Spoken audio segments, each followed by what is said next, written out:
மாணவர்கள் அனைவருக்கும் என்னுடைய அன்பான வணக்கம். செயற்கரிய செய்வார் பெரியர், சிறியர் செயற்கரிய செய்கலாதார் அப்படின்னு வள்ளுவர் ரொம்ப அழகா ஒரு குறள் சொல்லியிருப்பாரு. அதாவது இந்த குறளுடைய அர்த்தம் என்ன அப்படின்னு பார்த்தோம்னா, முடியாத செயலை முடிச்சு காட்டுறவங்க பெரியவங்க, முடியாத செயலை முடிக்கவே முடியாதுன்னு சொல்றவங்க சின்னவங்க. இதுதான் பெரியவங்க என்ன சொல்லுவாங்களாம், முடியாத செயலை முடிச்சிருவேன் அப்படின்னு சொல்லி முடிச்சு காட்டிடுவாங்களாம். சின்னவங்க அதை முடிக்கவே முடியாதுன்னு சொல்லி அப்படியே வச்சிருப்பாங்களாம்.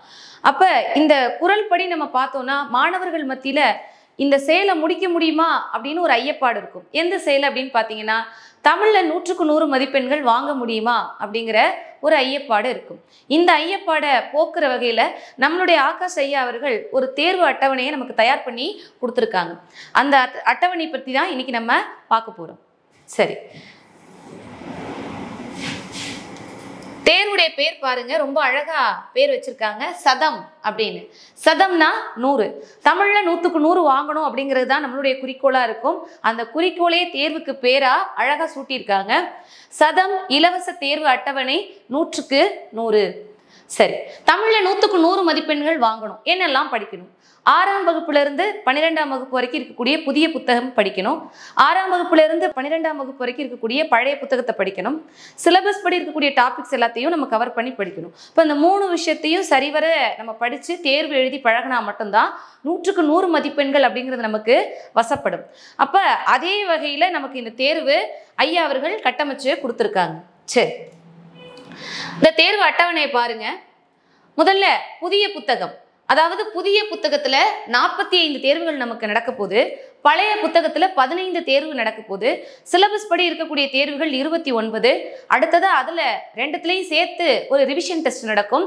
கடைசியா டிஎன்பிஎஸ்சியில் கிடைக்கக்கூடிய ஒரிஜினல் வினாத்தாள் அடிப்படையில 10 முழு தேர்வுகள் நமக்கு நடக்க போகுது. அப்ப இங்க இருக்கக்கூடிய தேர்வுகளை எழுதணும் அப்படின்னா கட்டாயமா நம்மளால 100க்கு 100 மதிப்பெண்கள் வாங்க முடியும். சரி, இந்த தேர்வு அட்டவணையை கொஞ்சம் பாருங்க. நான் ஏற்கனவே சொல்லிட்டேன், புதிய புத்தகத்துல 45 தேர்வுகள், பழைய புத்தகத்துல 15 தேர்வுகள், சிலபஸ் படி இருக்கக்கூடிய டாபிக் வாய்ஸா ஒரு 29 தேர்வு, கடைசியா ஒரு முழு தேர்வு, அது இல்லாம திருப்புதல் தேர்வு ஒரு 10 தேர்வு அப்படின்னு சொல்லிட்டேன். சரி, இந்த தேர்வை பாருங்க. முதல்ல புதிய புத்தகத்துல தேர்வு 1ல இருந்து 45 வரைக்கும் கொடுத்துருக்காங்க. அதையும் பகுதிகளா பிரிச்சாச்சு. 6ல இருந்து 8 ஒரு பகுதி, 9ல இருந்து 10ஆம் வகுப்பு வரைக்கும் இருக்கக்கூடிய புத்தகத்தை அது ஒரு தனி பகுதியா பிரிச்சுட்டாங்க. 11வது 12வது இருக்கக்கூடிய புத்தகத்தை தனியா பிரிச்சுட்டாங்க. சரி, 6ல இருந்து 8ஆம் வகுப்பு இருக்கக்கூடிய புத்தகத்தை நம்ம பார்த்தோம்னா கொஞ்சம் எளிமையான கருத்துக்களா இருக்கும், படிக்கிறது கொஞ்சம் எளிமையா படிச்சிடலாம்.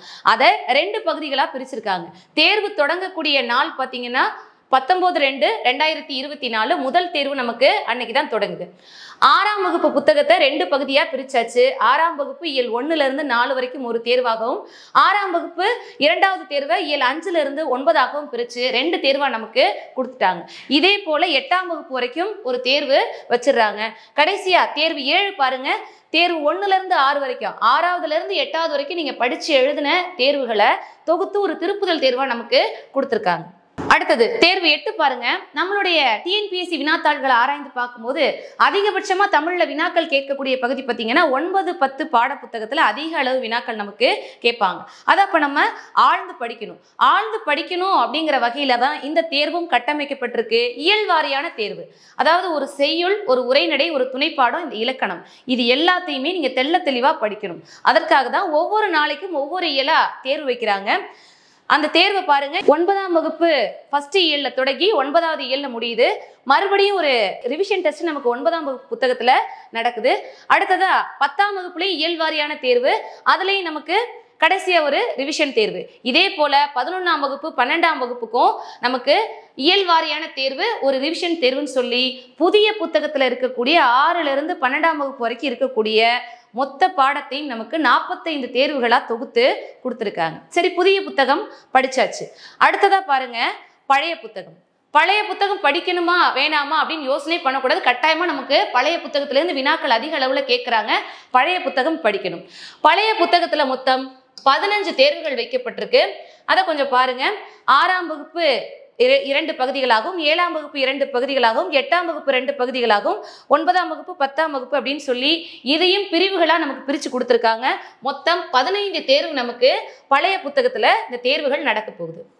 அடுத்ததா பழைய புத்தகத்துக்கும் சரி புதிய புத்தகத்துக்கும் சரி திருப்புதல் தேர்வு அப்படிங்கிற ஒரு விஷயம் நமக்கு ரொம்ப ரொம்ப முக்கியம். ஏன் அப்படின்னா பழசுல நம்ம என்னென்னலாம் படிச்சு ஞாபகத்துல வச்சிருக்கோம், புதுசுல நம்ம என்னென்னலாம் படிச்சு ஞாபகத்துல வச்சிருக்கோம் அப்படிங்கிறதுக்கு ஏற்ற வகையில அங்க ஒரு திருப்புதல் தேர்வு, இங்கே ஒரு திருப்புதல் தேர்வு நடத்துறாங்க. அடுத்ததா சிலபஸ் படி நடக்கக்கூடிய தேர்வுகளை கொஞ்சம் கவனிங்க. பகுதி ஆ, ஆவண்ணா, ஈனா, இந்த 3 பகுதியில் இருக்கக்கூடிய டாபிக்ஸை பிரிச்சு நமக்கு தேர்வுகளா வைக்கிறாங்க. பகுதி ஆல பாருங்க 6 தேர்வுகள் வைக்கிறாங்க. அதாவது 5 தேர்வுகள் வந்து அதை படிக்கிறதுக்காகவும் கடைசி தேர்வு திருப்புதல் தேர்வாகவும் பகுதி ஆல ஒரு தேர்வு நடக்குது. அடுத்தது பகுதி ஆவண்ணால பாருங்க மொத்தம் 10 தேர்வுகள் நடக்குது. அந்த தலைப்புலையும் நமக்கு 10 தேர்வுகள் நடக்குது.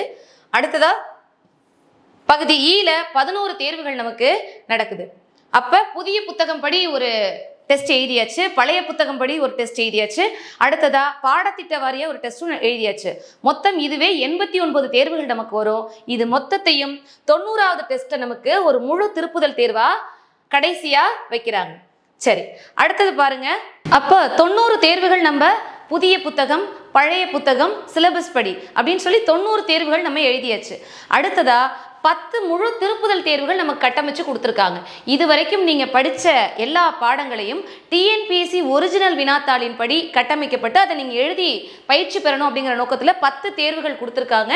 இந்த 10 தேர்வுகளையுமே கட்டாயமா நீங்க எழுதுனீங்க அப்படின்னா தமிழ்ல 100க்கு 100 மதிப்பெண்கள் உங்களால வாங்க முடியும். ஆக 100 நாட்கள் நடக்கக்கூடிய இந்த சதம் தேர்வினை மாணவர்கள் அனைவரும் பயன்படுத்தி தமிழ்ல 100க்கு 100 மதிப்பெண்கள் வாங்க வேண்டும் அப்படிங்கிறத எங்களுடைய டாப் நிறுவனத்தின் சார்பாகவும் ஆகாஷ் ஐயா சார்பாகவும் டாப் ஆசிரியர்கள் சார்பாகவும் என்னுடைய வாழ்த்துக்களை நான் தெரிவிச்சுக்கிறேன். நன்றி.